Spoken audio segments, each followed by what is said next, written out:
And we are live. Welcome to episode 39 of the RetroSlot podcast, featuring JSniperton in the rotating chair. Literally, a rotating chair. Well, this week we'll be talking about retro news. We get a little analog pocket topic that I wanted to bring to the table, as well as talking about pickups and Felix the Cat for the NES, which was, I'll be honest with you, a fascinating game. And I can't wait to talk about that. I've never even heard of that game. I may have seen that character in passing along the way, but I've never heard of this game, and it was pretty fascinating. So how was your couple of weeks? How have you been? Not too bad. I've been messing around with Dreamcast a whole bunch. For some reason, I am on a fighting game like kick, right? I want to be playing a lot of fighting games right now, and one of the best systems of all time for fighting games is the Dreamcast, right? You got the Marvel versus Capcom games. You got the Street Fighter or Capcom versus SNK games over there. There's just all sorts of really good stuff. So I actually picked up one of these Brook converters. Have you ever seen these? It's called the Wingman converter. Yeah, and I've been messing around with this thing. Yeah, and it's got two dongles. One plugs into the Saturn, and one plugs into the Dreamcast. And then you can plug in like an Xbox or two. It's got you can plug in like a PlayStation or an Xbox controller into it. And I've been playing with that a little bit. This isn't a review or a promotion. I really don't know what I think about it yet. I haven't had time to test it out fully. But so far, on the Dreamcast, it seems to be working out. But it has led to me spending a shitload of money because I want to get an ODE, an optical drive emulator for my Saturn. So yeah, like it's just a road, it's the road, the path to madness that we all. Retro gaming is a fascinating hobby, right? It's really cool, and it's a really exciting time to be a part of it because there's just so much innovation happening in it, from the Mister to the Retro Tink to stuff like these Wingman adapters and ODE for old consoles, but it's an expensive hobby. Yeah, it's funny how many things are coming out to basically try to recreate the experience we had on like tube TVs or Yes, giving us the best experience. It's like just with how cheap it's supposed to be, right? You think about older games having to be or wanting to be cheap. It's like the polar opposite. We're just these older folks trying to recapture our awe of these older games, and some of the ways that they're doing it now is pretty impressive. Yeah. You mentioned recreating what it's like to play on a CRT, and the stuff they're doing with that right now, like recreating like scan lines and different PVMs and different arcade monitors, like on 4K monitor, it's freaking incredible. Like I have a Sony Trinitron sitting right next to my OLED TV right here, right? And some of the scan lines that they have on the Mister now are so convincing that I'm really considering, like, okay, I don't think I need this thing anymore. I don't think I need this Trinitron in this room anymore. How much does that TV weigh? 14 babies. Is a baby roughly 10 pounds? Is that roughly? Okay. Average it out a little bit. Big babies. 14 Briar-sized babies. Yes. I have two CRTs in this room right now. I have one of those high definition CRTs, and then a standard definition CRT. And the high definition CRT is nice because it's slimmer, so it gets closer to the wall, right? And it's easier to carry because a lot of the weight is closer to you. But the old CRT, this Trinitron, man, it is laborious to move around. It sits on a cart right now. It's like kind of wire rack with wheels on it, and I keep my PC on that as well. So I got two PCs, and they're both under that. So it's like kind of this really heavy rack. Oh, it's a lot. Yeah, it's a lot. Heavy rack. I have that problem too. I just picture the old Sony TVs kinda like, in the movie WALL-E where they're all in the carts in the future. Like, Yeah, the the big TV's just kinda on the cart, just not able to it's all sedentary now, not able to move around the same way it yeah, used to, and it's just getting yeah. worse. What I really want to do is actually get probably a smaller one for this room. I have a 20-inch CRT in my garage. It's a Trinitron as well, and it's got component hookups, so it's a really nice one. But the Mhm. geometry is kind of fucked up on it, and I don't know. I could get in there with magnets and try and fix it myself. I suppose I should do that, right? Is just do a little research and try and fix it myself. And then because I think a smaller one would fit in this room a little bit better. I'd be able to like tuck it into the corner better. And honestly, small CRTs, I think, I don't know, they almost look better than big ones Yeah, I in a tell my way. wife that too. Um, it's fine. But yeah, just I don't have a CRT. We've talked about this before. I just don't have the Yeah, space for it. Maybe one day, hopefully. It yeah. sounds like you have more TVs in that room than we have in our house. I have several TVs in this room. I have a I have a 55-inch Samsung like LED TV. This was really cheap. It was like a $400 4K TV, right? Like a Those kind that TCL, you buy at Best basically. Buy. Yeah, yeah. That's what Yeah, we have. it's TCL. Samsung, but it's like bottom of the line TV. It's fine though for like most stuff, and the input latency is pretty good, so it's kind of good for playing video games on. But I never use it for that because I have a 48-inch OLED TV right here, and this is superb for playing video games on. Yeah. Um, the only reason that 55 inches is there is because I kind of didn't know where to put it when I replaced it. It was my living room TV for a very brief moment when my plasma died. And I was so unhappy with the picture. I think it was in my living room for like 3 months. And I was like, fuck this thing. I cannot stand it. So I bought an OLED for the living room. And this came up here. But now what I'm thinking is I'm actually going to put this in the garage and then build just a little stand for a couple of arcade sticks and put like a little arcade stick like kind of stand in the garage just for like a little Street Fighter, and then get one of them balls for a little Golden Tee. And I think I may have like satiated that longing for a little arcade action. Make the wife happy so you're Yeah. not buying a cabinet. Yeah, I it feel would take up that less TV. room in the garage, and it'd be convenient to have a TV in your garage when you're working out there. You'd have something to distract you from what you're supposed to be doing. Should take longer. That TV keeps getting demoted. Where's it gonna go after the garage? I mean, it's not a good TV, so it's like I should have probably just put it on like Craigslist like right away.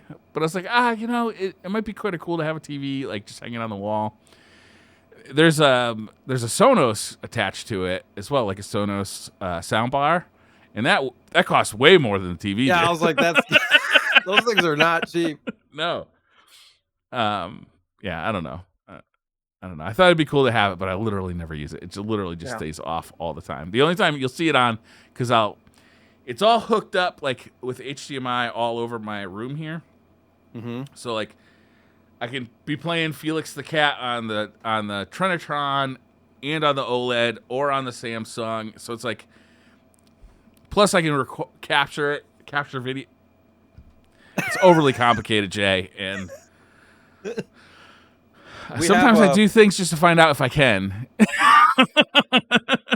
like, are you actually though? Yeah. We have a 40-inch TV in the garage that we've had since 2011, and the only reason I still have it is because it was my dad's TV, Oh, and he passed away, and I don't know why. I was like, "I'll take the TV." And it was, again, like like you said, one of those cheap Samsungs. I think it's like a 40-inch. yeah, And I'll just quickly tell the story here. Basically, the last time that we went down to visit was the summer before he passed, so it was like 6 months, and he was still using, like, a Sony CRT, yeah, which I wish I had now, and, so he's like, "I think I wanna get a flat screen. I think I'm ready." I was like, "Alright." So I spent hours researching because my dad's cheap. He was cheap, right? yeah. And so he wanted the cheapest I can respect that. value, like 32, 40-inch TV that he could get. So I found a decent one at Best Buy. 40-inch Samsung. I was like, all right, let's go check it out. So we go to Best Buy, check it out. He's like, yep, this is fine. Take it home. 40-inch TV, right? Not an easy task. And I hook it up, spend a couple of hours setting it up and all that kind of stuff. And then I go to teach him how to use it. My dad, who was 82 at the time, yes, he's old. He was old. Yeah. He was basically grandpa age, and he takes the remote. I was like, "All right, here's the power button," and he hits the power button and nothing happens. And then he hits the power button and nothing happens. Then he hits the power button and nothing happens. He's like, "It's going back," and he just gets up and he storms off. I was like, I just spent 5 hours helping him get this set up. What was the problem? How come we just hit the power button? It wasn't turning on. His eyesight was bad, and like there was, how TVs now have just like the teeniest little LED light to show you that it's turning on or Yeah. blinking or whatever. He couldn't see it. Oh, And okay. so he was actually turning it on, but he couldn't see that he was, so he just kept hitting the button. And it was taking a And while to like actually put a picture up. mhm, and Okay. he And was so we just kept over turning it. it on and off. Mhm. I was not a happy camper. I went for like a half an hour walk to cool off. Like, I hadn't seen him in a while, and I'm like 25 and just, he was an ornery dude, just Yeah. grumpy, grumpy dude. Anyways, so that was that story of that TV, and I don't know, I just can't bring myself to get rid of it, even though I can't find a use for it. It's weird. My so every Wednesday I have lunch with my mother, and sometimes she comes over here, sometimes I go over there, especially during the pandemic. It used to be that we would go to restaurants more, but pandemic. Uh, and she started like looking at my TV, like, "Wow, that thing is fucking nice." These OLED TVs. I'm like, "Why don't you Mhm, get one?" She's like, "Okay, yeah, I think we're gonna get one." And you know, I set it all up for her. I bought her an Apple TV as well, so that she could. Because the problem is she was still on cable, so it's like everything looks like shit. So I mhm. got her that Apple TV. I taught her how to use it. It's not hard to use. And like 6 months later, we're sitting there having lunch, and I'm like, "Hey, how do you like that new TV, by the way?" She's like, I don't understand why yours looks so much better." I'm like, "It shouldn't. I mean, yours is like 2 or 3 years newer, so it should look way better." Mhm. So I kind of go and like kind of inspect like what's going on here, like why. It's because she's watching like standard definition cable TV channels still. I'm like, yeah, well, of course it looks better on my TV because I'm like watching Yeah. like 4K TV on Apple TV. I don't know. Look, it's gonna happen to us, Jay. At some point, our kids are gonna get Oh. so fucking frustrated with us because we can't figure out how to use the Whirly Hoo. Three-dimensional, like, UI hologram phones. Yeah, Yeah. 100%. It's gonna happen to us. I already like get confused. You know what I get confused now is at the gas station. I'm like, why is it so hard to work this fucking gas pump? It used to be you just like you went inside, you paid the man, you came out, you pumped your gas, and you left. Now you got to put your credit card in, and it's like it's asking you to do all sorts of stuff on the screen. Meanwhile, it's blaring some advertisements in your face, like at maximum volume, like way louder than I'd have like the radio on in my car. No, that's just you, Briar. I have left gas station. I'm like, this is too complicated. I will go to a different gas station. You're that guy. No, you just need to move to Oregon because you can't pump your own gas legally here. Oh, They you have like New Jersey? Yeah, and I hate it, to be honest, because Really? I grew up in Washington and stuff, so the problem is if you go at a high time hour, you could be sitting in your car for 5 minutes before somebody even comes up to help you, which, I 5 understand it's minutes, busy. Jay. What are you gonna do? Yeah. 5 minutes? Well, if it's freezing cold or if it's hot as balls, those 5 minutes get uncomfortable. Or Don't if you you have air have kids in conditioning the in your car? car, God forbid you have kids in the car screaming because 'cause you're just, but You gotta I give him just the look back with the ring. sometimes I just wanna get out and pump my own gas. Yeah, And when we go on road trips, I pass the state line to get to Washington so I can pump my own gas. yeah. It's just quicker. Yeah, there's very few full service gas stations in Connecticut anymore. When I go to New Jersey, it's like a luxury. Like, oh, I get to sit in my car and somebody else comes and pumps my gas for me. But I always gotta Well, get out and and pee anyway. So Yeah. Well, and sometimes they'll, like, just start washing the windshield, and I'm like, "No, No, thanks. no, No, no, I'm no, no. fine." And Yeah, they're yeah. just like and they're just doing it, and then I'm like, "Well, now I feel like I have to tip them, even though Mm-mm. they didn't ask or No, something you've like dirtied that." that windshield. I have cleaned that windshield with Rain-X, and I am very particular about it. You have dirtied that windshield. Please do not touch it. Yeah. It's like I don't know, like, they're just doing their job, they're trying to be nice, I get it, but Yeah. I'm yeah. Anyways. Yep, we're getting old. Speak for yourself. My hairline is totally fine. I don't know what you mean. Jay, I have a discussion topic this week. Mhm. I see I that. I wanted to ask you a little bit about your opinions. Now, I know you haven't gotten a chance to play much with the Analog Pocket, so I was gonna start with there, like kind of your 3 month in like thoughts, but we can skip that part. What I'm wondering is, there was so much hype for this thing before it came out, and there was so much coverage for it, and everybody was talking about it, especially the people who had it. Uh, and I watch a lot of YouTube, so like when people are talking about stuff, they're making YouTube videos about it. Man, I Mhm. have not heard anything about the user experience of the Analog Pocket since it came out. I haven't heard anything about like software updates. I haven't heard anything about the Pocket OS that we heard so much about before it came out. I haven't heard anything about a jailbreak, which to me, like, I mean, a lot of the functionality I'm hoping for out of that thing is coming from a theoretical jailbreak that, maybe it comes after the Pocket OS, or maybe it just never happens. Like, what are your thoughts on the Pocket these days?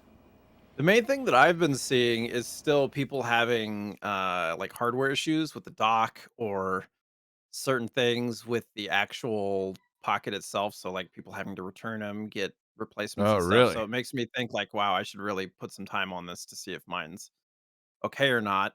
But my guess is, they've started shipping. They've already started shipping like the Q1 pre-order stuff. So they're busy with that. But yeah, I mean, it's a good point that there hasn't really been a lot of updates on the software side, and No. I'm curious as to why that is. Analog is notorious for not really communicating what's going Yeah, on too. they So really are. yeah, it's unfortunate for sure. I think to their detriment in the community. I think they get a lot of hate is the wrong word, but like criticism from the community just because they do not communicate. They do not tell people what's going on, right? So people are left to speculate, and like things like the jailbreak. In every other analog console, a jailbreak has followed the release of that console by somewhere between a week and a month. So everybody just kind of expected it, and this time it didn't happen. So people are, disappointed.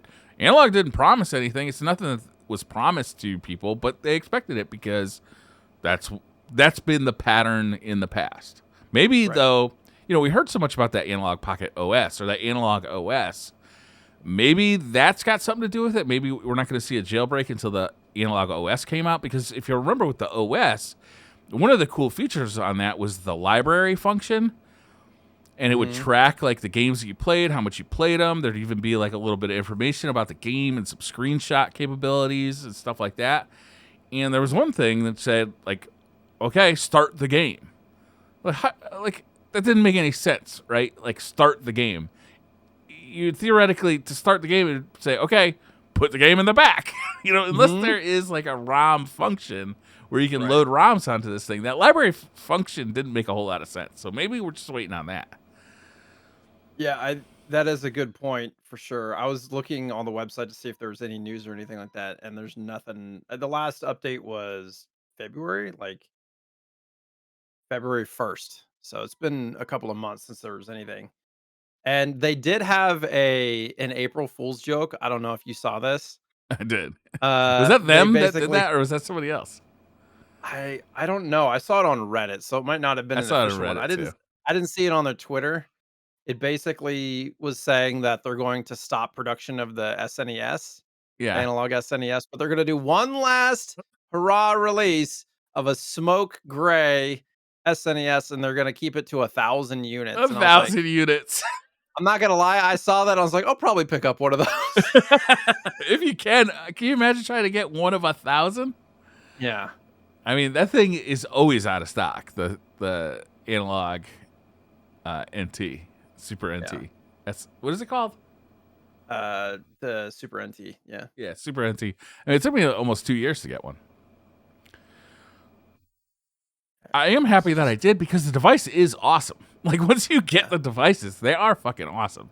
Like I rarely use my actual Super Nintendo because the Super NT I can send it right to the Trinitron using the analog DAC, or I can send it to an HD TV or a 4K TV.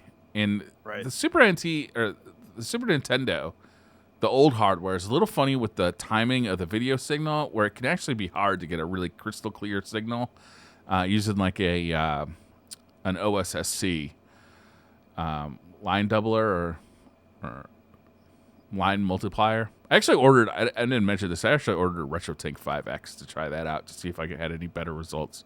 Because I still don't have great results with the Super Nintendo and the Turbo Graphics. I could use a little boost. For sure. I mean, it is a lot more convenient to have analog products than it is to get all that other hardware to set up. Yeah, Um, I'm still happy. I don't know if you remember, I got my Super NT off eBay for like $80 a couple years ago. $80. That's Yeah, incredible. How the yeah. hell did that happen? Now It they go was for like used. 400. No, it was used, and it was at a time when they actually had them in stock, so new they were like Uh, whatever 219. So that they dummy had should been. have held on to that. Oh, so yeah. That was a nice pickup. $80. Yep. Last little thing about Analog is what's going on with the Turbo Duo? Like this thing is like I Crickets. expected it to hear something by now, didn't you? Yeah. I literally when they announced it, I started collecting for the Turbo Graphics. So I Yeah. have like Was that 20. 1 year ago or 2 years ago? That's a good question. I want to say it was the end of 2020, Okay. but That I'm makes not sense to sure. me. It was before the Pocket came out. Right. I mean, but that took forever. That did. Yeah, I'm probably looking about a real quick. year or a year and a half. I would say it hasn't been 2 years though.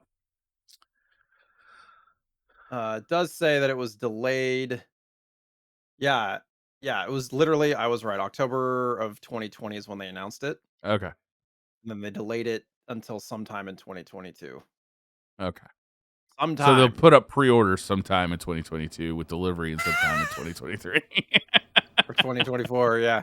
We'll have Yeah. this thing eventually. You wouldn't think that this would be one of those that would take forever. You think that they would just like put up the orders and no pre-orders? Just like, here you go. I don't know. I don't know. Like this thing can't be as popular as the Pocket. You wouldn't think. But I mean, anything that can play video games right now is just selling like hotcakes.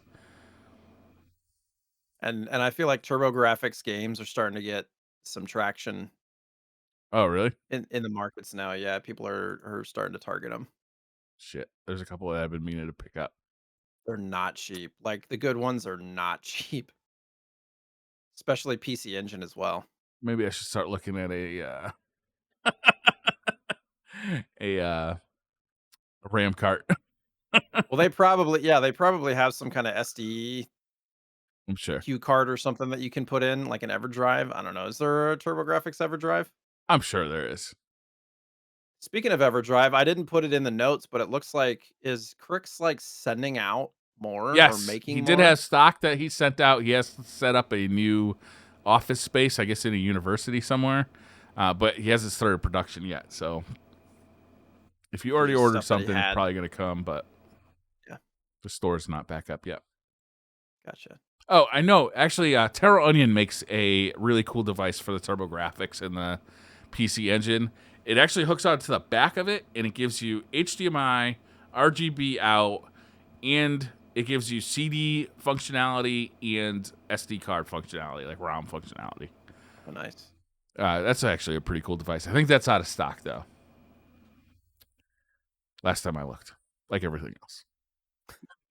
And I doubt TurboGrafx loads like DVDRs off the like Dreamcast used to or Dreamcast Well, does. with this thing is it loads the CD games off of a SD card. Right. Oh, okay. That makes sense. wonder if you could burn I was them. looking through Game Eye the other day. I was adding some games to Game Eye. Hey, you're using Game On. Nice. Yeah, Awesome. I've been using it for a while. Okay. Um, I kind of had quit using it, but you kind of convinced me to get back to it. And I realized that my copy of Kadash for the TurboGrafx? TurboGrafx had shot up in price. I was like, oh boy. Do you by chance have the outer cardboard box or just the case? I don't even have the case. I only have the cartridge for that. Okay. Okay. I had loaned that Apparently, to a friend, and he never gave me the case back. So I don't know what the fuck happened to it. I have it with the case and manual, but it used to apparently, and I don't know if it's the same way with all TurboGrafx games, but they had the cardboard box around it. Uh-huh. And those cardboard boxes by themselves are they like double the price of the game Was it typically. like the old CD sleeve, like the Yeah, long it was sleeve? kind of longer, thin cardboard box. It didn't make it much thicker. It just added some height to it. But those, like for example, Kadash, I think is in the 2 to 250 range complete. But with that box, it was like 5 or 600. Yeah, just for the turbo chip. Is it called a turbo chip? Turbo card? I can't Q remember what it's card, called. Q card, Q card. It's like HU. 150. I was like, holy Yeah, smokes. I yeah. should probably sell it Those- because I don't actually like that game that much. I mean, it seems like Dump it. that's been over $100 for a good handful of years here. But yeah, it's like popped up recently. Yeah, I Not didn't a even whole lot of realize it. them have sold. There's not a lot of them out there. That's probably why. Yeah, anyhow, that's my rant on Analog. That's like, I kind of feel like they are just taking their sweet ass time with this stuff. Yeah. Communication would be nice. Didn't they say that they were gonna do better communicating? This was like a couple of years ago. And they did for a minute and then crickets again, unfortunately. Yeah, that's too bad. They're just avoiding the backlash because they probably need to delay things or whatever, and they're just kind of staying silent so they don't get the heat. I will say they do eventually deliver on everything that they promise. It just takes For sure. forever. Yeah. So we get some news. You want to talk We some do. news? Some of this stuff's pretty interesting, actually. So I thought this was a funny story. We know how notorious Nintendo is with their copyright, like how serious they are with their copyrights.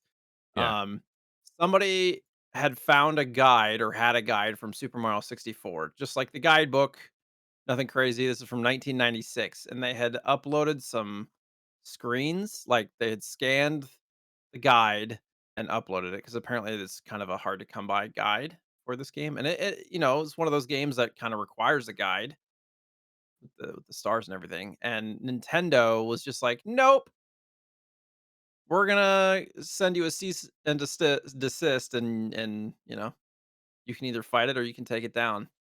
And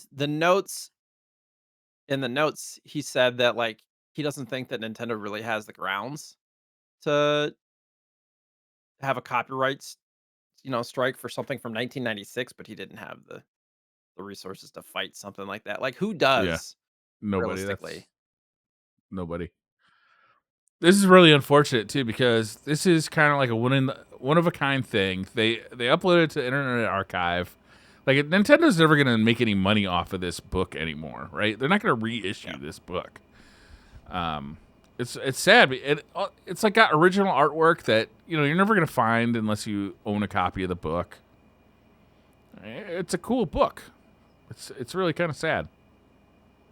I was wondering if their remake of this in the 3D All Stars kind of refreshed their copyright or like their trademark, so then they still have the rights to kind of claim those things.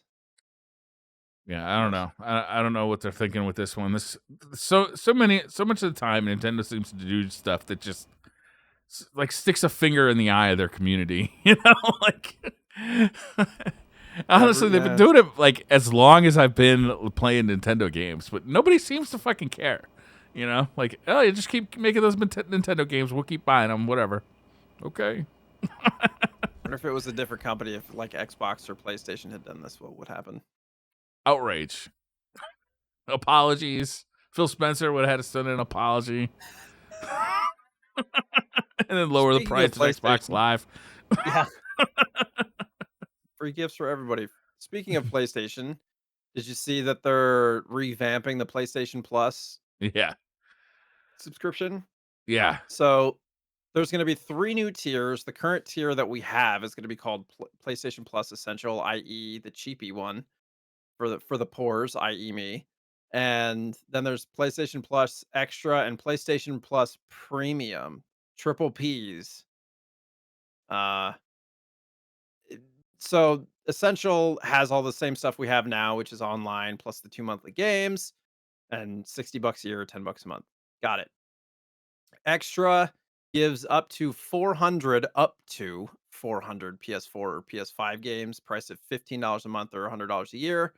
And then premium is where they get us, the retro gamers, because they're For sure. putting a bunch of PS3, PlayStation 2, and PSP games and some original PS1 games in there for $18 a month or 120 a year. What are your thoughts on this? Uh, so my biggest disappointment of this was that the PS3 games are going to be streamed. You're not going to download them and run them on an emulator like on your console, which, to be honest with you, sounds like a horrific experience because I'm picturing running like a game that ran on the PS3 at 22 frames per second to begin with, then streaming that through the internet with input latency and drop frames. Like, this is going to be an awful experience. I don't want to touch this with a 10-foot pole. PlayStation has said that based on consumer feedback that they are going to look at emulating the games on the console. They're going to look at it. So that is a small light in the darkness. Because ultimately, I do find that there is some value in this service. Like, being able to play like a huge library of PlayStation 2, and PSP games. Not the PS Vita though, because fuck the Vita. Hey, Like, does have some value in it, right? And like $17.99 a month isn't that much. Like, when you it's on par with comparably, like Xbox Live yeah, like Game now. Pass and Netflix and all those, right? It's like it's right in the range. It really depends on what the games are, to be honest. Yeah. Like, 100%. Like, and they haven't announced any of the games, so for now, I'm going to be sticking to the $9.99 a month tier. I just pay $60 a year, right?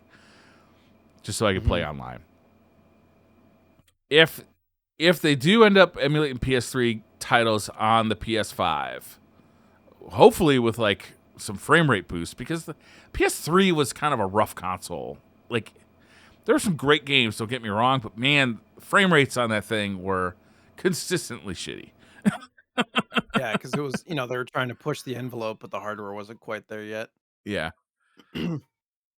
The premium version, I believe, is basically, as you said, streaming. So, like, the PlayStation Now service is kind of like mending, like getting put together with PlayStation Plus, which is interesting. Yeah. But I didn't even realize that PlayStation Now was still around, Uh, you know, to be on honest. side quests we talk about it every once in a while, and people do subscribe to it because we always get feedback. They're like, "Hey, I actually use that and I like it." And apparently, they have been doing downloadable games for quite a while. When it first launched, it was just streaming games. It was that Gaikai service, I think, Hmm. that they had bought.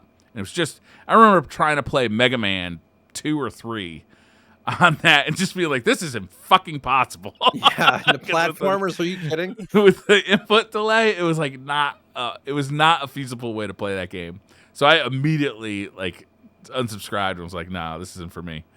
But apparently, that was a long time ago. That was like what, 2015, 2016? Hmm. And now that service does offer downloadable PlayStation 2, PlayStation 1, and PSP games. So you can download them right to your console. So That's cool. I don't know. I what so often happens about these things is I'm like, this is not a service that I'm going to use, and then I sign up for it and I pay for it for 3 years because I just kind of forgot, like the Nintendo Super Online service. Yeah, I mean, I feel like you're gonna have to choose one or the other, right? Like, who's gonna have both Game Pass and PlayStation Plus Premium? You I know, don't think this really competes with Game Pass. Game Pass has new games on it, and this isn't going to have new games. right? That's a good point. Wonder if they'll add that at some point. It does say that Extra will have PS4 or PS5 games. The or is interesting to me. Doesn't say and. It says or. Well, it's like I think that means like 200 PS4 and 200 PS5, or 300 PS4 and 100. It's not like 400 PS4 and Yeah, 400 PS5. right. Oh, that makes sense. Um, yeah, I mean, they said that they're not going to be releasing brand new games on it, so expect like somewhat older titles. This seems like they're doing the bare minimum to try and like put up a big face to like look like they're competing with Game Pass, but really what they did is they just rolled in, uh, uh what is it called, PlayStation Now, Now into PlayStation Plus. Like they just rejiggered that system. do you think 3 tiers is too much? It does seem kind of silly.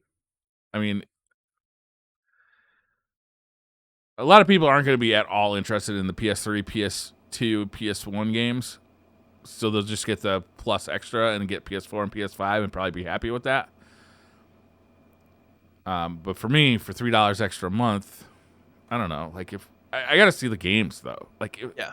if the games all suck, or if there's just not enough. What I want to see are like the games that you go on eBay and you're like, oh, remember that old Darkstalkers game that came out on PS3? I'd love to download that and play that because that thing's like $100 on eBay, and like I'm only gonna want to play it for probably a couple of hours. I just want to fuck around with it a little bit.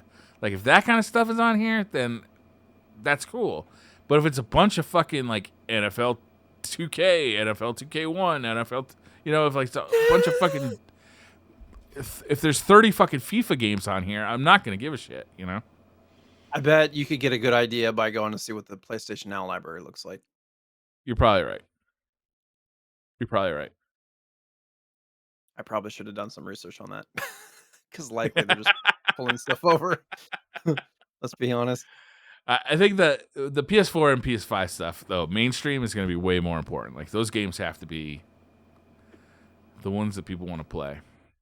At least like one kind of new release game a month, I think would probably keep people happy. I mean, they're pretty adamant that like the business model they have is working for them, and they don't want to change it. Like Yeah. they sell a lot of copies of PlayStation original games, and that funds new PlayStation original games. And that cycle has been working really well, and they want to keep it going. They don't want to fuck with it. And I can't blame them. Honestly, the cycle does work good, and I'm happy to buy those games for $60 or $70. Honestly, So you think it'll be kind of similar to how PlayStation Plus works now, where they have 3 to 6 month old games getting popped on there? yeah, Could be. yeah. Could be. I don't like to talk too much about. I mean, not that I don't like to talk about it, but just it's all over the news. We all know what's going on in the Ukraine, and it's horrible, horrible things going on right now. But there was one that was relevant to retro, and there's a Ukraine retro gaming museum that was completely destroyed, Yeah, this is unfortunately. sad to see. It had a lot of like old PCs and consoles, like not just old consoles, but like really old computers and things that are pretty irreplaceable, to be honest. 500 pieces of computer history spanning decades. The person, there was a Facebook link, and it's connected to the it8bit.club, and they're doing kind of donations fundraiser through PayPal. So if you're interested in trying to donate to fund, replacement stuff for the Ukraine, you can check that out. But it's super sad. Yeah, that's sad. That is sad. It's all sad, right? But Yeah, history, they're targeting historic stuff, which is unfortunate. yeah. Uh, Beyond that, we were talking Transition about this metal. one. Yeah, 2 weeks ago, I mean, like, timing much? 2 weeks ago, we were talking about Metal Slug, and now the 25th anniversary soundtrack and art book is available for purchase for roughly $50. I mean, it's euros, Yeah, so depending on how much it costs to, get shipped over, but it's 6 CDs. CDs! Briar. Yeah, the good stuff. Too bad CDs. it's not Do you vinyl, even right? have Am I right? do you have a way to play CDs? Fuck, yes, I I do. I don't currently have any way to play CDs at all. Honestly, the easiest way is I do still have a drive in my PC that'll. It's like a I burner don't. for DVDs and stuff. Yeah. Um, but yeah, it will still play CDs, so I can play CDs right here. But I also have a CD player out in my garage and one in A my basement. boombox. Yeah.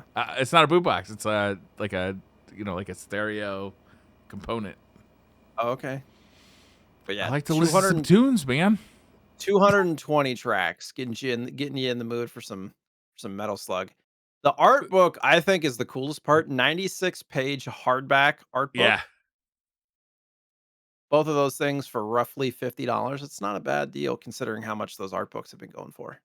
yeah, that's pretty neat. And didn't I and just that's bought an about how art book though yeah, for Metal Slug. like $65 or something you spent. Yeah, But that has like information and stories and interviews and stuff in it, right? yeah, I yeah. don't think this does. Not only did I buy that, I just bought after I bought that, I bought the one for the Neo Geo in general by the same people. It's like the matching art books, and that was another. I think that was a little cheaper. It was like $50, but Yeah. like I literally just bought 2 Neo Geo themed like books that are like 500 Yeah, pages get in on apiece. it. It's the time. So you can purchase this at is it Wayo? I don't know how to pronounce it. It's Yeah, I've never heard Whale Records. WAYO yeah, whalerecords.com is where you can find this. So that's pretty cool. Yeah, that's Yeah, kind of check. neat. I don't see They have, myself listening to 6 CDs of Metal Slug music anytime soon. they have a bunch of stuff too. It looks like they have like Skies of Arcadia, Grandia, Sega official soundtracks. Oh, really? Got a bunch of video game stuff on that site. Looks like Final Fantasy VII remake soundtracks, vinyls, Oh, now Shenmue you're music talking box. because I have a record player right there, and There that you is go. hooked up. Metal Slug vinyls. And now we're talking. That feels right. That feels right.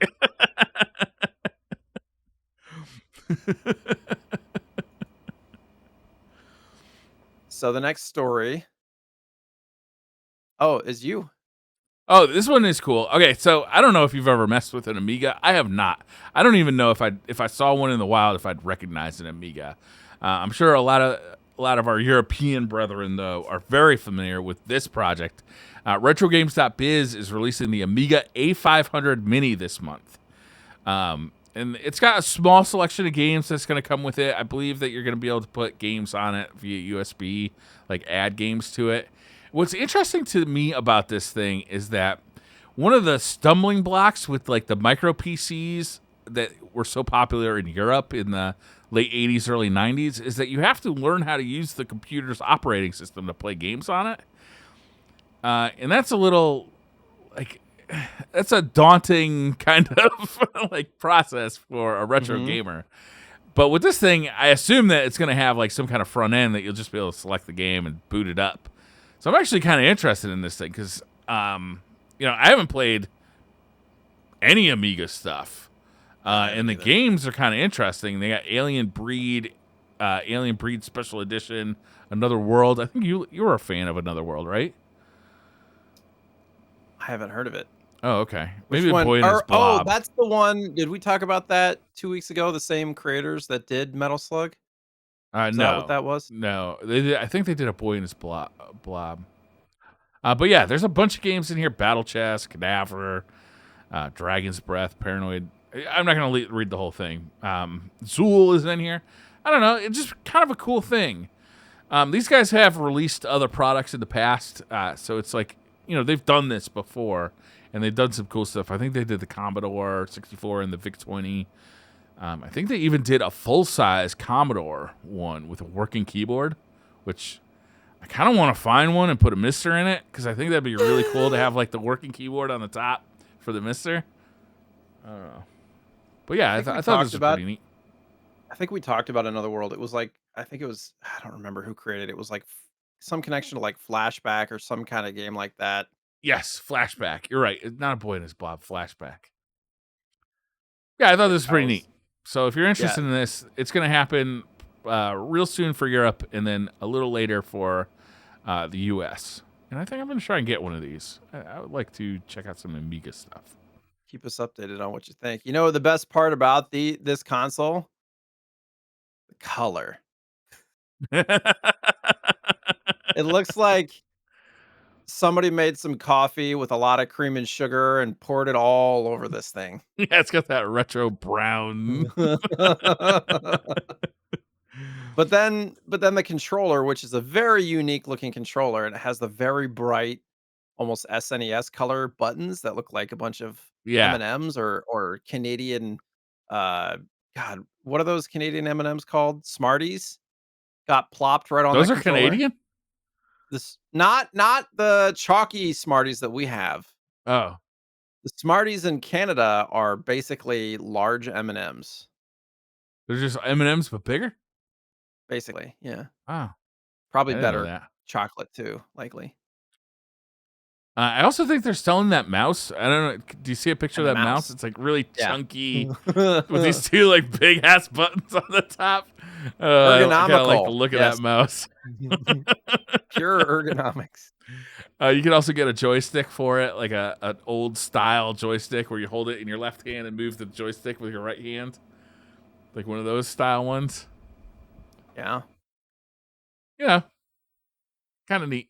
I thought this was pretty cool. that is cool. Yeah, I think I'm gonna try and get one of these. I don't know do it. how easy it's gonna be to get one, but we'll see. That controller, I just look at it, it looks like it's upside down. Yeah, it does look like that. It also kinda looks like the Wu-Tang controller from the PS2. Did you ever see that thing? Yes, I have seen the you saying I kind of want to get one of those. Those are not cheap either, Wu-Tang Really, controllers. they Yeah. should be.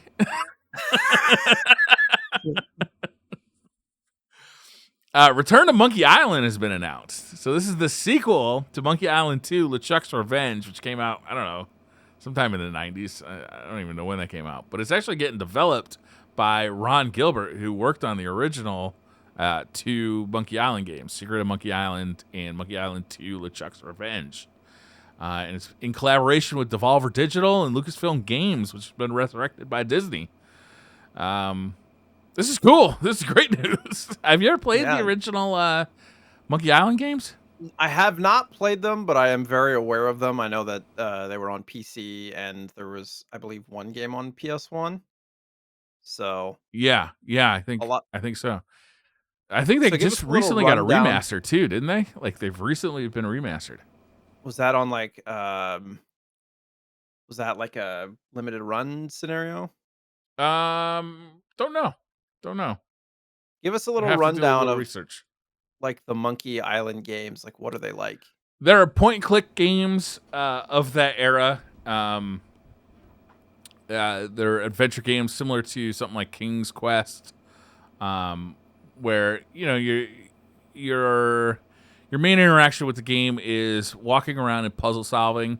You click a button to have you click somewhere on the screen to have your character walk to it. You can inspect items on the screen. You can pick stuff up, and then you can use those items to solve puzzles, which usually don't make a whole lot of sense, and you're probably going to have to Google the solutions to the answers. They call these moon puzzles because, like, you'd have to be a total space cadet to have thought of this thing. They're just like completely random. But the thing about these ones is the humor was really good. Like the characters, Skybrush Threepwood, and other characters were really entertaining, and it had actual humor. Not like they were just legitimately fun and funny games. So this is original creator coming back to continue the series. It's pretty exciting, especially for That's people awesome. who really enjoyed the games originally. Sounds kinda like, Myst or something like that, Seventh Guest, those kinda games. Yeah, a little bit. You can actually move your character around the screen though. But Oh, yeah, I okay. mean, essentially it's the same. Like you see your character kind of like walking around the screen. You click Mhm. to make him like walk to other places on the screen, and then like the screen edges are usually like quote unquote doors or pathways to the next screen. Gotcha, that's cool. Keep our eyes on that. Yeah, I think hopefully this will get a physical release, and I'm hoping that it comes to console. Um, I think a new generation of people would be willing to play that. So I've been watching. I put a copy to a link to a YouTube video in here, but I've been kind of watching the Steam Deck get emulation software, and what they are doing so rapidly has got me so excited for the Steam Deck. They're really getting good at kind of like putting together these emulation packages, meaning that you download one thing on your Steam Deck that has all of the software that you're going to need in it. The only thing you have to do is add the ROMs, like the actual games, and it's integrated into Steam's OS as a game. So this one that I put a picture of or a YouTube video in is called Emulation Station, and you just have an icon in your Steam library that says Emulation Station that opens up like a front end, and you can then play NES games, Genesis games, Neo Geo games, any emulated console games. So cool, man. Like, this thing is going to be just an emulation monster in the palm of your hands, and it's got unlimited expansion because it has an SD card in it. You're just going to be able to pop whatever games you want into this thing. I'm really excited about the Steam Deck right now. You're making me kind of regret canceling my pre-order now. Well, I mean, it's never too late. You can still pre-order Well, one. they'll probably, if it's popular, they'll just like sell it, I imagine. So yeah, yeah. I think if you order one now, you're still guaranteed to get one this year, right? I have no idea. Move to next year.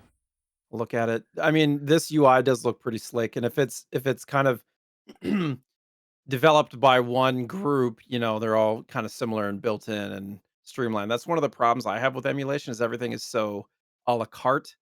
Yes. If you're talking about PC and whatnot, you just have to there's different emulators for different games because some of them aren't working for certain games, and it's just kind of a whole convoluted system that I just don't have the time or energy to put into. But if this is all kind of put in front of me and it works, then sure, I'll look into something like that because it would be a lot easier as somebody who owns a lot of games that I would like to play eventually, especially if I start traveling again soon.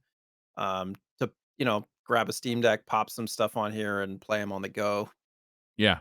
Definitely convenient. Yeah. I think this is only going to get better and more convenient too. Like there's packages, like I use Launchbox on PC that I think is actually pretty good, where it just kind of like it collates all your games for all your systems into one place, and you just launch that, and then I feel like playing an NES game, or feel like playing Mario Golf for the Nintendo 64, and it's just there. Or you can be like, you know what?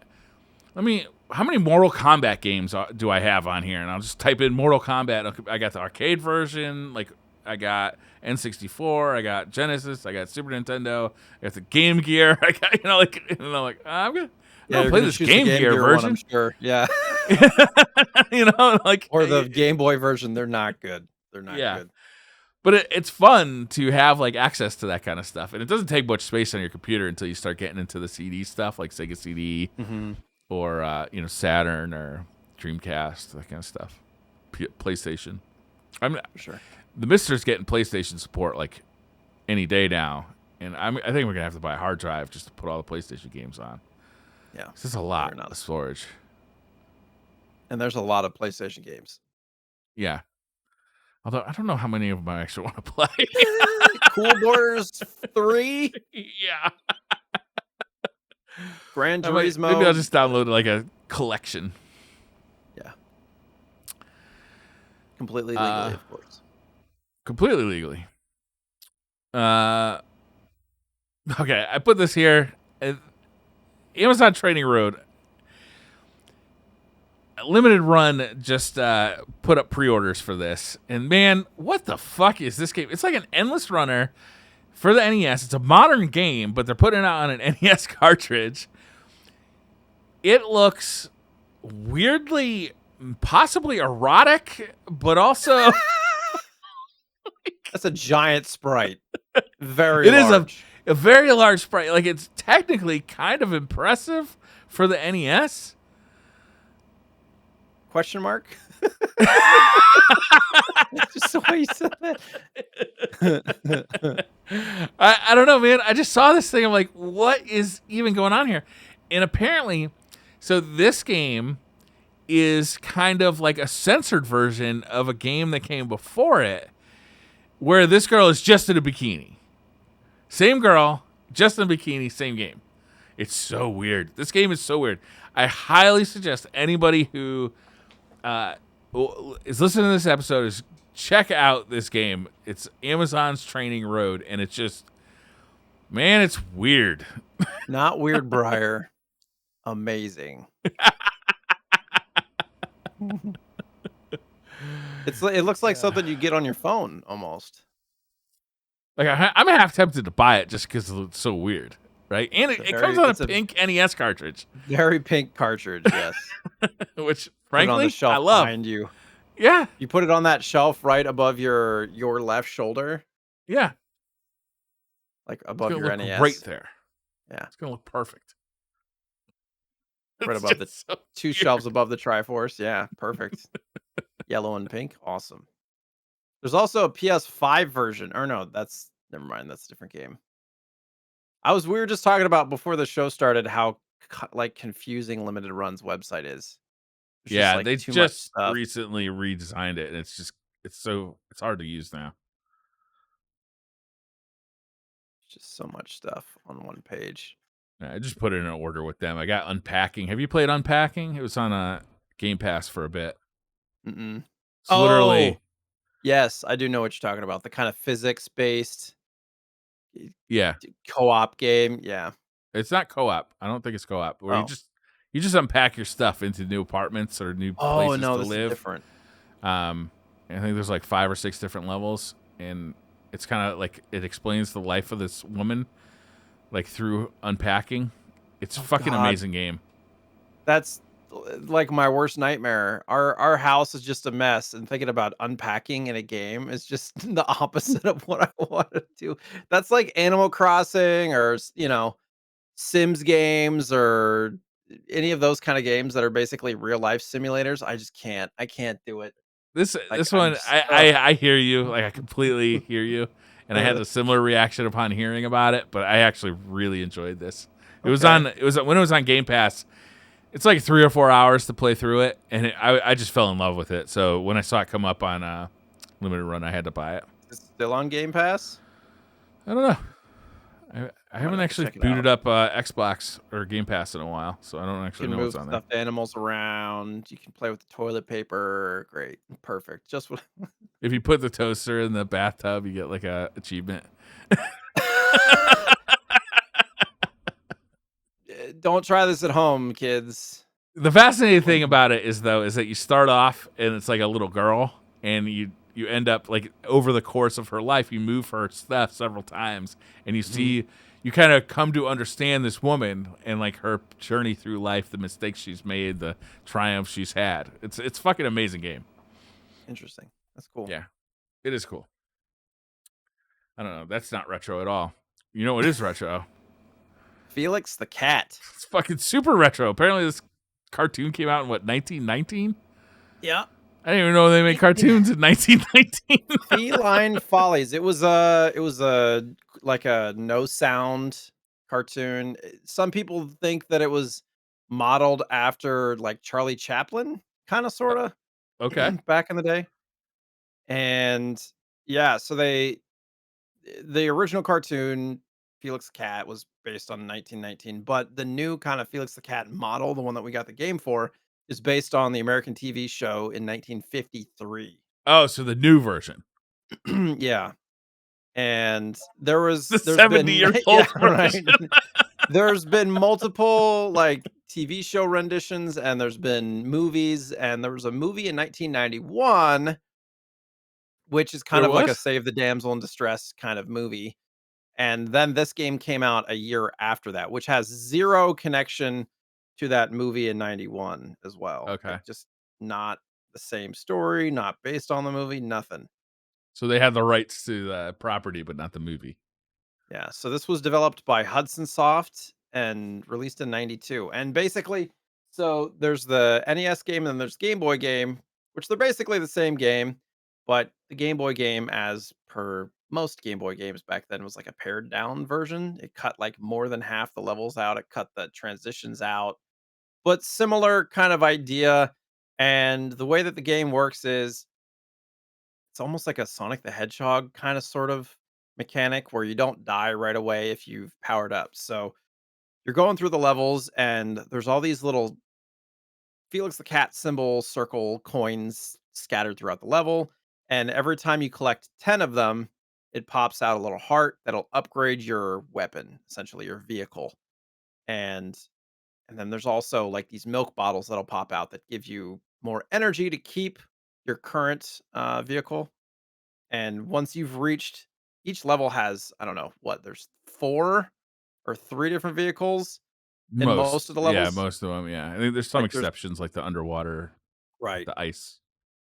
Yeah. There's the land levels where there's like 3 vehicles, then there's the flying levels, which there's 3 vehicles, and then there's like a space level towards the end, which you don't have any upgrades, which sucks because if you get hit once, you're dead. And I don't know, it's a pretty simple game, but it can get tough. I actually made it to the final boss in one sitting, got him about halfway dead, and then I just kept dying and lost all my continues, and it started back at the very beginning. I was like, "I'm done." The final boss was the first time in this game that I got a little bit stuck, but what I realized is that I just had to be it sends you back just far enough that if you're really meticulous about picking up like the items that you can get an upgrade for the final boss. But also there's jars in the final boss's Mhm. area that you can go down and continually get upgrades for them. So you Yeah. like that makes it once you realize that the final boss is a pushover. Thanks. I didn't know either. Like this game was so weird to me because I've never heard of it. It's a good game. I think it's a good game. It's not necessarily like my preferred aesthetic for a game, and it might be a little too easy, honestly, to really hold Yeah. my attention because I think I beat it in like 2 or 3 hours. I didn't actually use it continue to get through it. On my first playthrough after like basically never seen it before. Um, it plays well. It's got a ton of variety as far as gameplay because like you're just constantly pulling like new vehicles and new power ups out of that bag. And like you do feel really powerful when you get them, right? It's like sometimes you're like in a tank, sometimes you're in like a rocket ship. Like who knows what you're gonna pull out of that thing? Like it's kind of entertaining. It would have made a great rental game, I feel like, in Mhm. 1992. But I think I would have been pissed off if I bought it and came home and beat it in 3 hours. And been like, well, that's it. Until the Yeah, there's ending cutscene. where he goes off into space. What the fuck? I did not see that coming. He's a space I don't cat. know much I don't know much about Felix as a character, to be perfectly honest. Me neither. And I was doing as much research as I possibly could about this game, and there really is not a whole lot about the game apart from, like, information about him as a character or the TV show. But it was developed by one person, and the developer, like, as a company's name was Shimada Kikaku, and the actual person who worked on this was named Junzu Shimada. Like, I don't know if there were separate people that did art or anything like that, but there was a quote from Shimada that basically he was like, "It was just me, essentially," and he got it done in, like, 9 months. So, yeah, it makes sense that it's a pretty short game and very repeatable, simple mechanics, Yeah. but, But it plays um, well. Like it feels good. Like yeah. jumping feels good. Attacking feels good. It's simple to look at. It's not the like most impressive looking game, but also it doesn't like glitch out or anything. Like it runs good. Yeah. The world's most famous cat is something I heard over and In over again while 1919. researching this. Like, I've definitely So like seen this cat before, but I've not yeah, like interacted with the property in any way. looks like him and Betty Boop would be friends. Yes. I have to ask you a couple of questions. So, what was your most favorite vehicle out of all of them? Um, I think it was. I think there's like a submarine when you go to the water levels. Where it's Because I was his own face? Yeah, I really didn't like the water levels, so I was just trying to like burn through them as fast as possible. all swimming levels suck in all video games. Full stop. So I was happy to get a vehicle that allowed me to get through the. Was there like a robot in the ice level? I'm sorry, I played this game like literally like the day after the last episode, so it's been like 2 full weeks since I played it. Was there like a robot in the ice level that gave you more traction? I literally played it today. The ice level, I think, only had like 2 vehicles. Okay. Yeah. There's some weird ones. The submarine in the water level is literally just his own head shooting out squids. Yeah. And anything that gave me a weapon against the boss, because I really didn't like having to get close to the boss and punch him. Yeah. The lower your weapon, the closer you had to get to the enemies for the most part. Yeah. So what was your least favorite vehicle? I don't know. Can't remember. Why? Okay. No, I'm just curious. And then what was you said you didn't like the water levels? Yeah. What was your favorite level then? I think it was actually the first level because it's the most colorful level. Like most of the game is really kind of almost monochrome. Like it's not monochrome, but it's like there's only like 2 colors on the screen at any point. The first level's at least got a few colors to it, so it looks a little more interesting. And you're first introduced to this magical bag that he could just like transform anything out of. So probably the first level. Maybe it was one of those situations with the developer where you're trying to write happy birthday in big letters on a sign where you have a giant H. And then Yeah. as you go, the letters get smaller and smaller and smaller until you just have a little one at the end.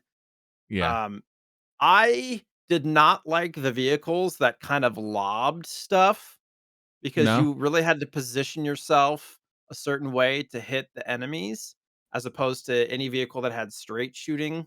So like even the crane that shot like balls, which was the highest rank up on ground levels, it like lobbed them, which for bosses was great, but any other enemies was super tough. And then I didn't like the flying levels No, I didn't love the because flying levels either. especially the space one because I learned that you had to stay, like, down on the bottom of the screen because they were kind of, whatever they call that, parallax scrolling kind of, screens, and if you're too high, all the stuff that's shooting, like, just it all goes up. So, the enemies that are shooting are up at an angle, and then the enemies that are coming from off screen, like, you're going up, and all of a sudden, an enemy will just be right above your head that you didn't see. So I was really trying to stay low in the levels. But during the space level, there was that little fucker in the spaceship that would come and shoot, and, like, you're so floaty, there's no real way to get out of the way once he's, like, shot something, you're dead if he gets anywhere near you, so those were frustrating to me. I lost a lot of lives on the space level because it was, Yeah. like, 1 hit dead, 1 hit dead, 1 hit dead. Um, I really liked actually the dolphin that you got to ride in the ice level, the water ice level.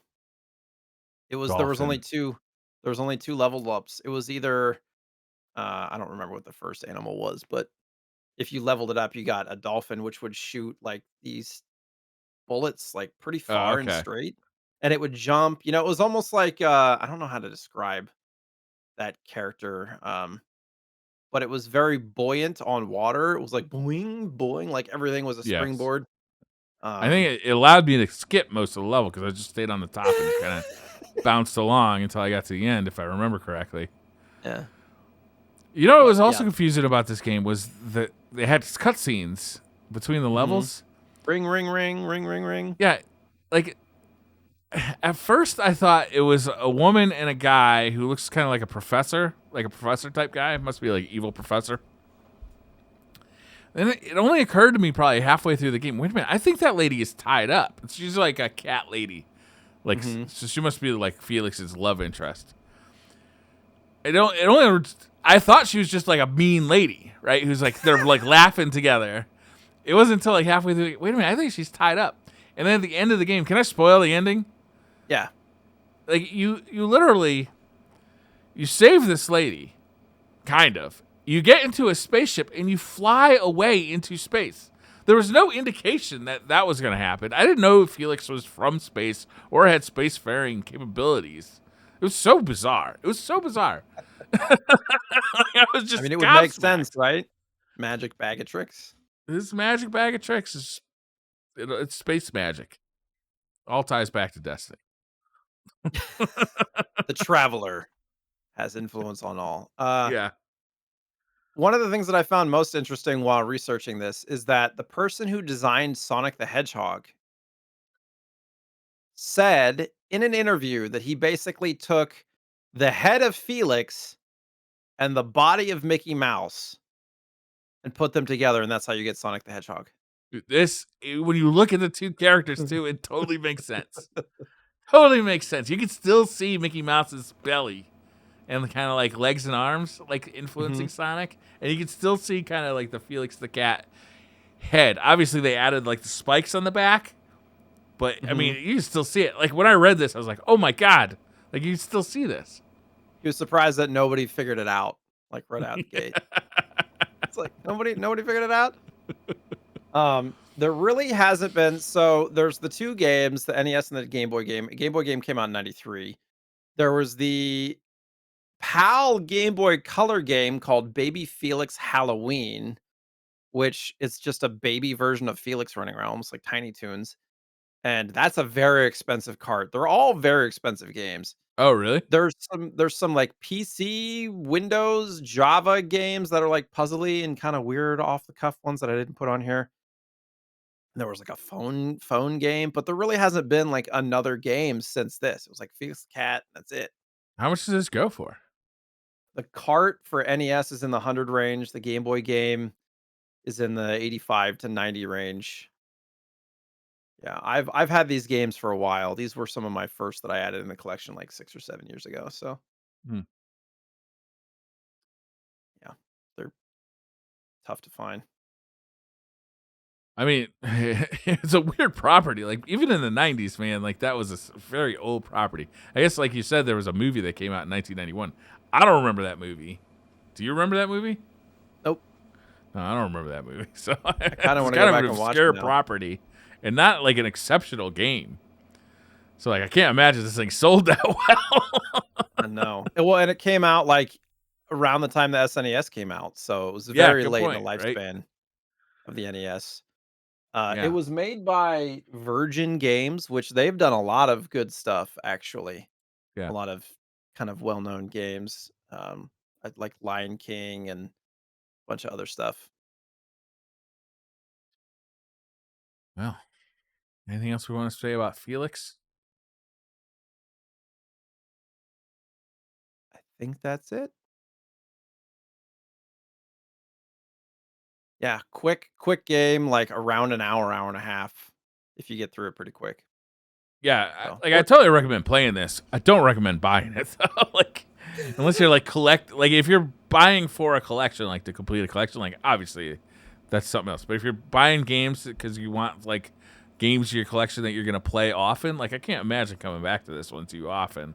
Like perfect kind of like weekend rental or like download the ROM and like burn through it in a couple hours. I can't imagine like coming back to this one too often. right. And I'm actually remembering I was researching a different game for the pickups. This is not developed by Virgin. This is Hudson Soft, Oh, okay. Yeah, Hudson. which Of course, that says well, right yeah, on the we'll title talk screen. about the other game here in a minute. It Yeah. feels actually, it kind of feels like a Hudson game.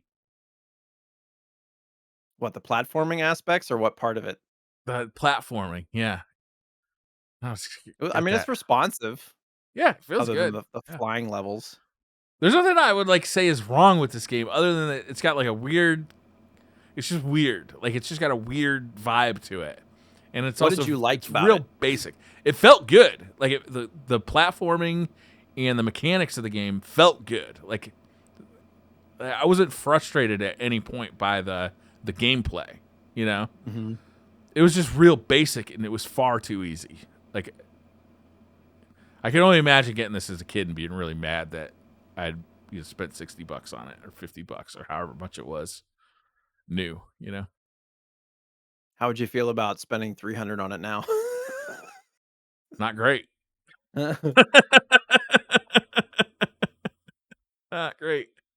But I don't have a desire to collect like a full set of games. I do have a desire to collect games, but usually I feel like it's more for me a library of games I want to play as opposed to a collection of games.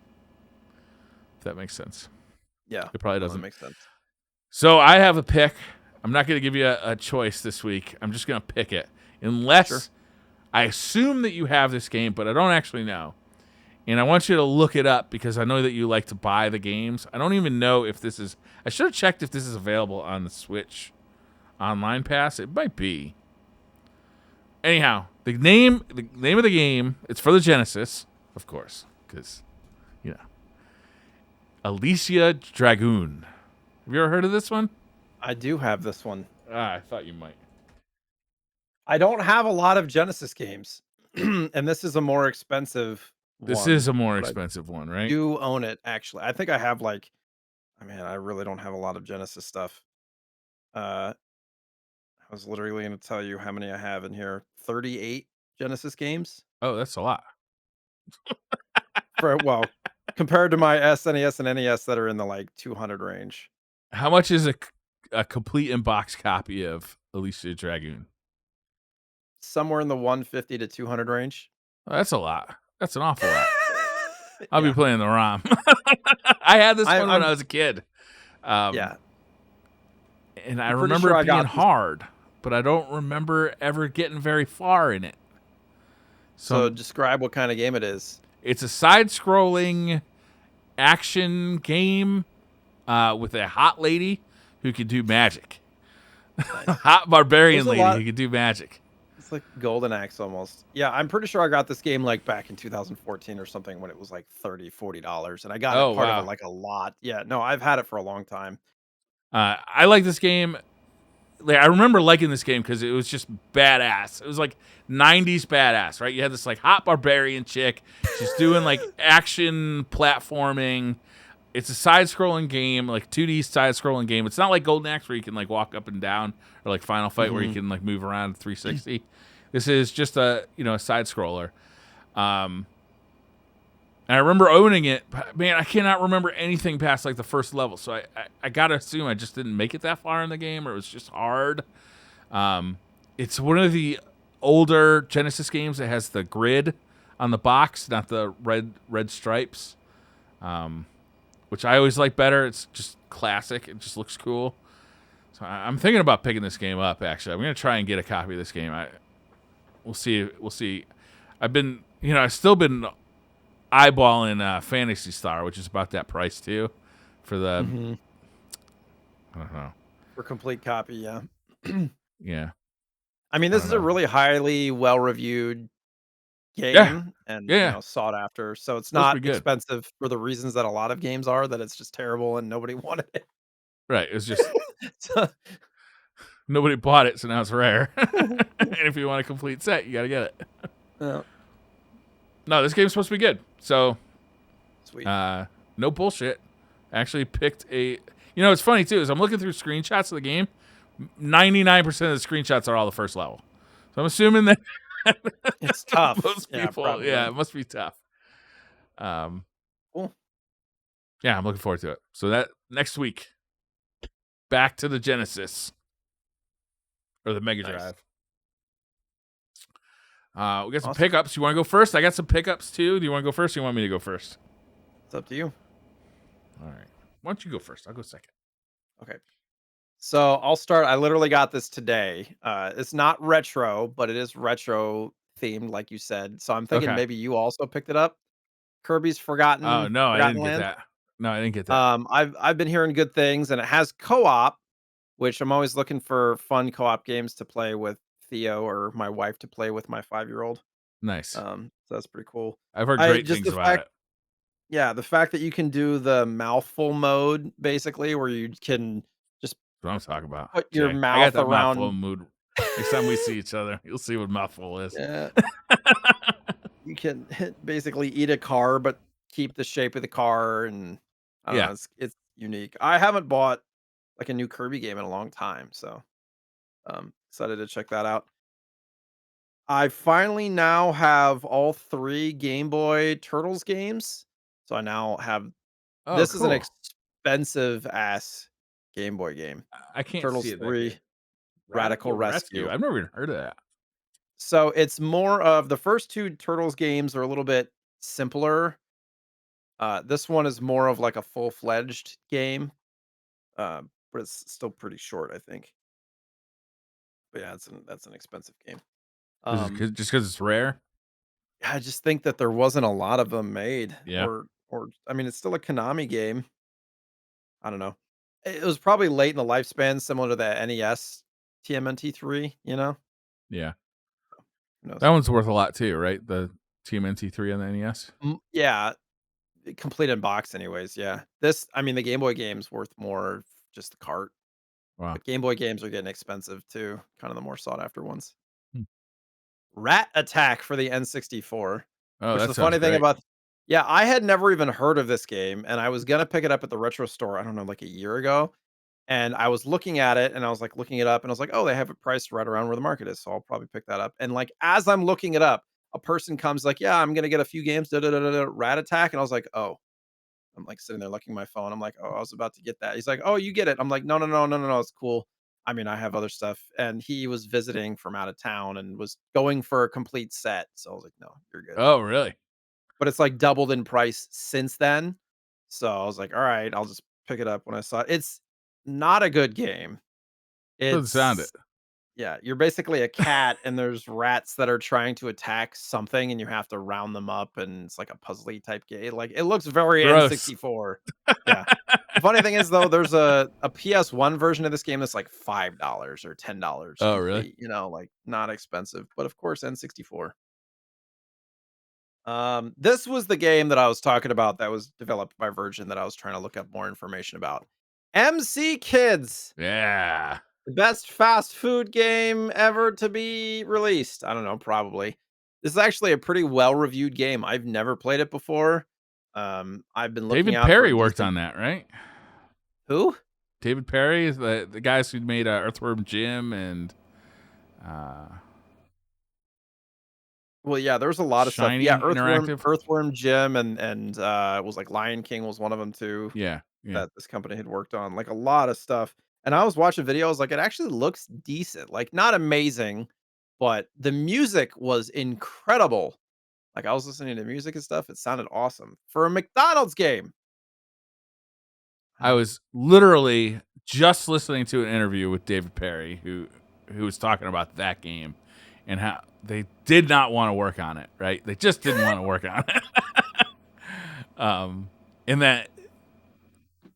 uh, that the license holder, obviously McDonald's, went over to Treasure where they made that Ronald McDonald game, Mhm, and he said he was talking about that game being like the most bizarre thing he ever saw because you're playing mhm. Ronald McDonald in a video game. Anyway, sorry. Yeah, this sure just playing as kid running around in the Yeah, McDonald's world, I think. the McDonald's world. I I don't know. One cool game, 2 cool kids. Meet Mick and Mac, the coolest kids in McDonald Mick land. and Mac. That's great. Now I'm that gonna have to play that hamburgers game. run We're gonna off have to play Ronald's that game magic as one of pack. our picks. Yeah. Just look at Ronald's face there Yeah. if you're watching on YouTube. Oh yeah. Extra features. That dude's. I don't I don't think, did I talk about these last episode? I think DuckTales so. 2 and Toxic Crusaders? I don't think so. Okay, so I've had these games for a while, but I just so happened to get them now complete in box, and these are not cheap games, and so, but basically, it was one of those scenarios where I found a copy, whether it was, like, I found box and cart for this, and I already had the manual with the game, and then I had game and manual for this as well, and it was a box cart copy. So, basically, I got the box for under $100 each, um, which, expensive, but to complete a copy, that's pretty reasonable I priced. love the box art on both of those. They're both Oh, yeah, they're fantastic. fantastic, and they're both, I mean, DuckTales 2 is an amazing game, and this is the one that I remember as a kid more than the first one, so I've Okay. always wanted to complete this, but it's not an easy thing to complete at all. And then Toxic Crusaders is not a great game, but an interesting game. It almost looks like TMNT 2. Oh, as a okay. beat 'em up. That's it, like, when I was watching it, I was like, "It looks like TMNT2 to me a little bit, the style of it." And, yeah, so that's cool to have those. This one has kind of a fun story, 2 games just to talk about. I got a bunch more stuff, but pared it down. So, you probably can't tell me what's unique about this box, and anybody that's watching the video might Oh, you can be see able to totally see. see Mario's penis. He looks like Totally, the it's the Nirvana Mario pool penis baby. version. Yes. Oh my goodness. It's a me, Penis Man. So for those who don't know, the first release copy of Super Mario 64 has a red border on it. Okay, and this is the same for most N64 games. If you find a red border on the side, it means it's a first print or early print. And then you have the player's choice version, which has the player's choice logo and then typically has kind of a creamish color here on the side.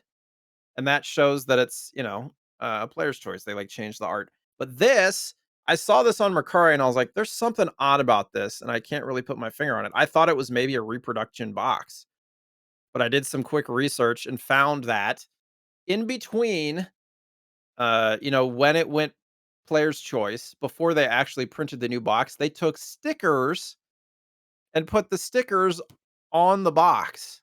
Oh, no kidding. Like, there's actually a player's choice sticker on this box. So this is an So it early wasn't even print on the box with a plastic wrap; it sticker was on the actual cardboard. on the actual box. Like they took Wow. used copies of the games and put the stickers on it. So I didn't have this. Now I have 3 copies of this game complete, but um it was it was reasonably priced. It wasn't like super expensive or anything. And I just like having weird obscure stuff like this Yeah, sometimes. that's neat. And I didn't have one. So now I have the player's Is choice that a sticker. known thing? Like you looked it up and like people had cataloged this? Well, people have been talking about it, and yeah, I guess it's a known thing, but not a Wow, super common thing. Like other games did it, like Mario Kart 64 did it, really? and I imagine like GoldenEye did it too. So I don't know. Just not a lot of them floating around. I've never seen it before. Not like I was looking for it, but I had never seen it before. So, and then this is the last pickup. This is a big in, and super stoked to get this. I saw this on Facebook at my local retro game store, and then I went like a week or 2 later. I was like, if they have it, I'll consider getting it. They had it priced a little high, but Soul Blazer for the SNES, complete in box with the poster. It's in really good shape. Um, it's not a cheap game again, but No. I took in a ton of stuff to trade in, and this is an Enix game, and it's also a really highly reviewed game. I haven't played it yet, but a lot of people really enjoy it. I haven't checked that out So, either. Is it so related to ActRaiser or is it completely separate no, property? I think it's completely different. Okay. Is it an RPG or a side-scrolling action game? It's an action RPG. It looks kinda sorta like a Link to the Past type game Oh, is okay. kind of what it looks like, but you're using magic and different abilities and stuff. But with Check that 3 one of out. these games, it's funny. I had these carts already, and since I completed them, basically, I reached out to Ryan Niemiller. I was like, "Hey, do you want my doubles?" He's like, "Yes." So, Nice. Perfect. he's trying to get complete sets. Not for free, of course, No. but, you know, friends and family discount. So what are That your it? pickups? Oh, Yep, okay. that's it. Uh, so I was telling you I was going through Game Eye. One of the things I do for some reason is when I have digital copies of a game, like like the downloadable copy, I put them in there just so I can catalog the fact that I own this game. Right? Mhm. There's no value to that game, obviously, once you've downloaded onto a console. But I like to know because you forget. I just forget.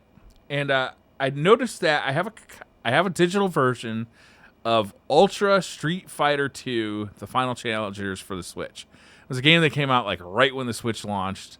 It was kind of overshadowed by the Street Fighter collection that came out a little later. But the unique Mhm. thing about Ultra Street Fighter 2 was that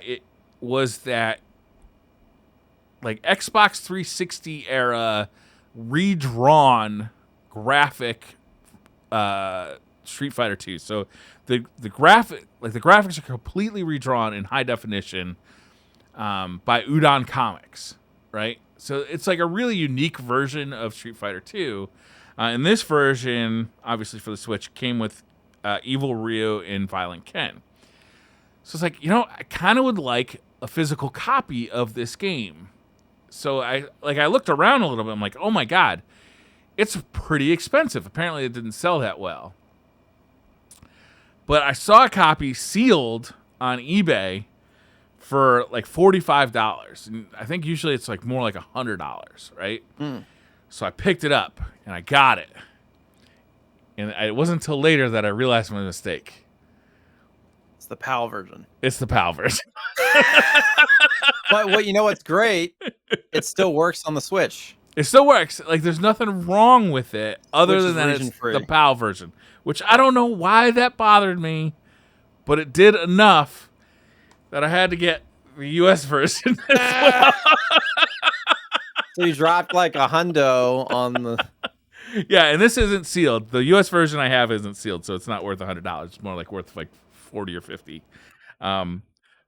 But what I found was interesting while I was like looking at the two copies is that there's actually like some significant differences.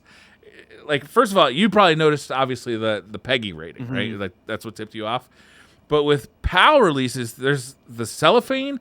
It says Nintendo, like all the way around it, on the cellophane itself, and the writing on the spine on U.S. releases, it's centered at the top. Let's see if I can get the camera to focus on that. But in PAL releases, it's in the middle. It's centered in the middle. Oh, isn't that weird? That's obnoxious. I thought that was really strange. So it's like everything about it is the same. The cartridge is probably exactly the same cartridge, but there's those little differences. So now I got to keep it because I just kind of fell in love with like the little differences of the PEGI version. PAL version. He's turning into that guy now. He's a collector now. No, I'm just kidding. I guess, yeah. And now I own 3 copies of the game too because I own the digital and 2 versions of the physical. Perfect. This one's sealed, but I am planning on opening it. I just haven't gotten around to it yet. I haven't gotten around to playing it yet. But this is another Switch game. It's the Neo Geo Pocket Color Collection. Is that the one that has the overlay of the Neo Geo Pocket Color? Yes, you can turn that off, but you actually can see like the Neo Geo Pocket Color on the screen if you'd like to. And what's cool about this is it has a shitload of games that I actually really like. It has Samurai Showdown 2, King of the Fighters, Last Blade, Fatal Fury, The Match of the Millennium, which is SNK versus Capcom. Has 2 Metal Slug games, first mission and second mission, and also has Big Tournament Golf on it, which I thought was pretty neat. So it's unopened now, but as soon as I get a chance to play it, I'm looking forward to getting this going. I don't know what those games would cost if you actually bought the Neo Geo Pocket version. Some of those are cheaper, like Metal Slug as a cart. I think it's like in the 20 to 30 range. Yeah. A lot of those are in the 20 to 30 range, but some of the more rare ones can get pretty pricey. But to get them complete in box, you're talking quite a bit more. I'm a sucker for anything Metal Slug and Street Fighter, and this has got both. Yeah. It's dope. So that was... Wait, Street Fighter on the SNK? But this actually was only released in US via limited run. So that actually cost me a little bit of money to get a hold of. And it's a shame because it's going to lose half of its value as soon as I open it. But I got it because I want to play it. I guess I could keep it and buy the digital version. That's kind of fucked up. You know what else only came out here, limited run, was the Samurai Showdown anthology, which is like Samurai Showdown like 1 through 6 on it. And that only came out through limited run. And they only did this like super like bundle version, so it's like $150 for a fucking Switch game. That's like, but you can buy the Japan version for like $45. So I'll probably just get the Japan version, which is Samurai Spirits instead of Samurai Showdown. But it's the same games, so I'll probably just get that. I'll probably order that from Play Asia. If they have like the English translations. Yeah. Anyhow, one thing I like about the Switch is that story. you can not every Nintendo system, especially handhelds, you can play like all the games. Yes. They're a lot of them are region locked. So the fact that the Switch is region free is pretty dope, Yeah. And honestly. Because there's some. if you shop on PlayAsia too, they also tell you specifically if the game has English on it. Mhm. Um, while I was in that rabbit hole of looking for because I didn't realize that game was going to be kind of limited when it. I should have just bought it when it was on limited run, but what are you going to do? I also found out that the new version of Samurai Showdown, which came out in like 2019 for the PS4, Xbox One, and Switch, the Switch version of that game is worth like $100 because they didn't make many copies of it. I had that one in my collection, so I was happy I didn't have to go on eBay to buy that. Nice. Yeah. Picking up a lot of fighting games. That's awesome. I'm just in the mood, man. That's the last one I'm going to do is a fighting game as well. This one stretches the definition of retro, I think. I don't think the PS3 is a retro console, but this game is pretty cheap. It's Marvel vs. Capcom 3 for the PS3. Ultimate Marvel versus Capcom My 3, bad. because there is a Ultimate. regular Marvel versus Capcom 3. Yeah. I saw this one when I was shopping around, and it was pretty cheap, so I just had a copy delivered to the house Yeah, from that's eBay. This one very well says regarded. not for resale, so I don't know what's up with that. Was it a Interesting. bundle? You know that I it's don't got a know. reversible it's probably because it's got a reversible art. Well, it does indeed. Look at So if you that. I didn't reverse even it, know that. I wonder if the other side says it or not. It's got a manual and everything. Yeah. That was one of the things when I was like, I don't know, 7, 8 years ago when I was doing a lot of eBay and Best Buy used games flipping. That was one of the hot ticket items because it was going for 30, 40, $50 at the time. Oh, So really? I've had a lot of those come through my hands. Yeah. Oh, there's a PS4 version apparently that was a GameStop exclusive. I was looking for that version, but I couldn't find it. Hmm. GameStop exclusive game? Weird. Yeah, it was apparently the PS4 version was only sold at GameStop, and there's not many Bizarre. copies out there Yeah. apparently. But yeah, that's kind of fun. I play that one on my PS3. Was just hooked up to my HD CRT, and it looks pretty crazy. HD Yeah. CRTs, man, it's a weird thing, weird technology. Is it 720p? 720p or 1080i. Nice. It's awesome. That's it. That's all of them. Sweet. Well, some cool pickups. A lot of Switch stuff. Yeah, I like the Oh, Switch. how many Switch games would you say you have now? Physical. Uh, that many right there. Roughly 69. Got it. Okay. Probably like 30 or so, 40. Yeah, I don't know. I could probably just quickly look at Game Eye and it would tell me, right? Well, if you have physical and digital on there. I think, yeah, that's a good point. That's what I typically do when I'm wanting to know that. Yeah. I didn't tell you, what kind of phone do you have? I have a iPhone. Did you ever have Android? No, Oh. I don't trust Google. Even though you're probably using Google on your iPhone. I know Um, I don't use any Google products if I can help it. I was I don't thinking even about use switching. Chrome. Oh, really? Mm-mm. I was thinking about switching over to iPhone for the first time in my 17-year cell phone history. Oh, you've never had one? Nope. They're all the same. They're all the same. I just don't trust Google with my info. Yeah. My wife has an iPhone, and it'd be nice to do FaceTime, and the camera's better, I think. But have to get used to the UI. New UI. Anyways, he's looking I, to see how many Switch games he has. He's trying to yeah, figure I it don't out. even know how to. Oh, okay. Report. 40, and probably some of those are digital, with the value of about $1,500. There you go. The Briar's most buying expensive dinner. one is Samurai Showdown for $100. Yeah. Nice. Yeah, Sweet. Well, is it Alicia Dragoon yeah, Alicia Dragoon. or Alicia? I don't know. Maybe we can find that Alicia? out. Alicia? Alicia. Alicia Dragon. Got it. Should So be that's fun. going to do it for this week. Jay, what are you up to for the next couple of weeks? Still playing Destiny. Probably will be checking out Alicia Dragoon, checking out Kirby. My son's a little bit under the weather right now, so we gotta work on that. But otherwise, still streaming 5 nights a week over at twitch.tv/JSniperton. If you're ever up late and want to come hang out, feel free. And yeah, what about you, Briar? Same old thing. Doing retro slot. I'm sorry, doing side quests on Mondays. Got the DCP proper on Thursdays. Just hijinks all over the place. Is that DCP approved? No.